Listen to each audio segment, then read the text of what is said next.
Raconter une histoire en jouant. La musique exprime-t-elle autre chose qu'elle-même? C'est une question qui n'a pas de réponse ferme et suscite encore des controverses.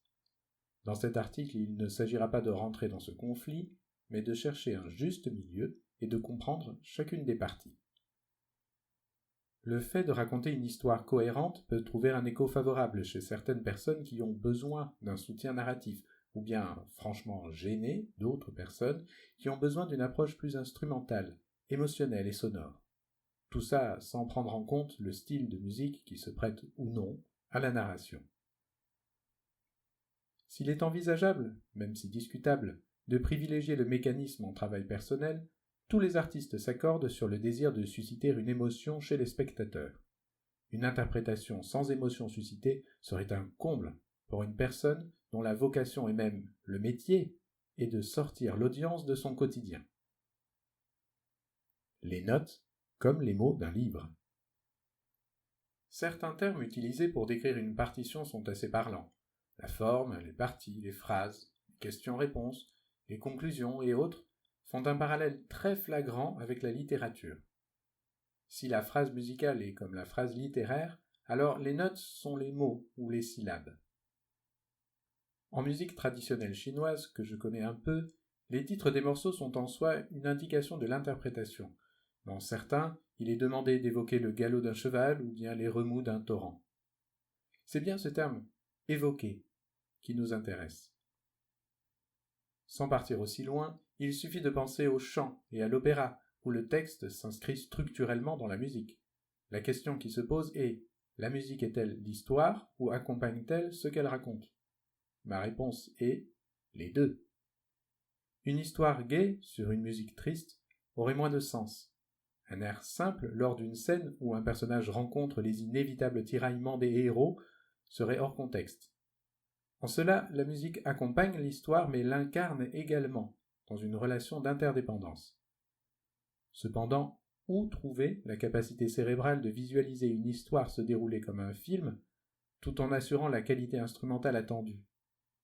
C'est dans la façon de concevoir la chose que nous pouvons trouver une réponse. Une histoire cohérente et construite. Certains morceaux nous inspireront d'une histoire.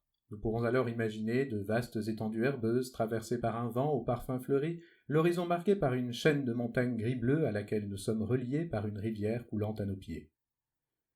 J'ai grossi le trait volontairement, mais certains compositeurs ont tendance à écrire de véritables romans sonores. Tout s'y retrouve, des personnages, des dialogues, des péripéties qui amènent à des évolutions de caractère. Dans ces cas, l'interprétation pourra être guidée par une sorte d'énergie intérieure. Tel un conteur, le musicien se retrouvera à la fois personnage de l'histoire, narrateur. Dans ces cas, l'interprétation pourra être guidée par une sorte d'énergie intérieure. Tel un conteur, le musicien se retrouvera à la fois personnage de l'histoire ou narrateur. L'interprète fera lui-même ou elle-même partie du morceau par la touche personnelle qu'il ou elle y ajoutera. Il est possible que cet aspect de la musique instrumentale n'était pas volontaire de la part du compositeur.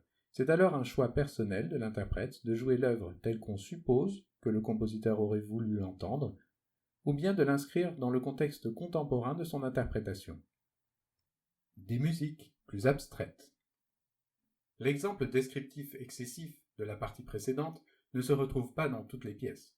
Certaines sont plus symboliques, un peu comme de la poésie ou un rêve. Dans ces cas, il est important de rechercher des sensations plus subtiles et personnelles. Il est des sensations qui sont indescriptibles et qui nous sont propres. Que vous évoque une odeur de tarte aux pommes? Derrière l'apparente simplicité d'un tel exemple se cache une montagne de complexité. Celle-ci se bâtit sur notre expérience personnelle et tous les souvenirs que nous avons eux-mêmes altérés par le temps et les émotions que nous avions au moment où nous les avons vécues. De ce mélange infiniment personnel se dégage une sensation, une impression que j'aime considérer comme étant unique. C'est cette chose-là que nous voulons partager. Si la partition dit tarte aux pommes, il s'agit de transmettre ce que cela nous évoque personnellement au public. Lui recevra cette sensation et l'interprétera à son tour. Il en est de même pour les musiques romans dont j'ai parlé dans la partie précédente. Notre mission est de transmettre ce que nous avons en nous. Ainsi, une sensation de dispute ne sera pas la même pour deux personnes. Nous retrouvons ici le principe de l'évocation cité dans la première partie. C'est le moment de penser de nouveau au principe du scan émotionnel dont j'avais parlé dans l'article sur l'ego. Il s'agit d'être à l'écoute de toutes ces sensations qui nous traversent en permanence. L'idée est d'être capable d'en sentir les sens et de les faire ressurgir à volonté. Lorsque nous parlons, nous n'avons en général pas besoin d'une compétence particulière pour exprimer nos émotions.